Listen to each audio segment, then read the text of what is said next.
አድማጮቻችን ሳምንታዊ የሳቅ ስፖርት ፕሮግራማችን ጀምሯል። ተከታተሉን፣ አብራችን ቆዩ።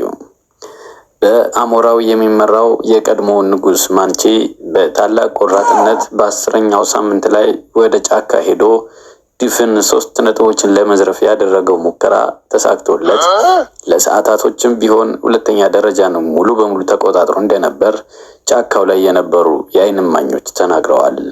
ሆኖም በ2 ደቂቃ ውስጥ በተከፈተባቸው ድንገተኛ ተኩስ ለማምለጥ ሲፈረጥጡ ውድ 2 ነጥቦችን እዛው ጫካው ላይ ጥለው ወደ ምሽጋቸው ኦልድ ትራፎርድ መመለሳቸው እየተነገረ ይገኛል።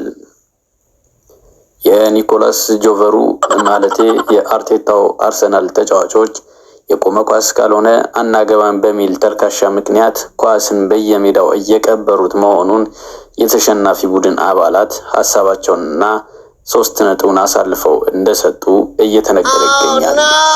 አጥቅተውና አስጨንቀው ኳስና መረብን ማገናኘት ሲሳናቸው ቆመ ኳስ ፍለጋ በየሜዳው እየተንቧለሉ እግር ኳስን እያግማሟት መሆኑን ክሊንሺት በዘገባው አስነብቧል።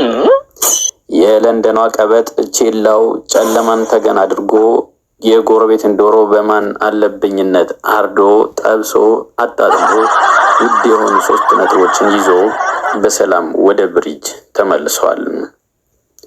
የመላጣው ሊቬ በበኩሉ ሌሊት እንደ ዳሽን ጫፍ የራቀውን 3 ነጥብ በእንግድነት በመጣው ስቶን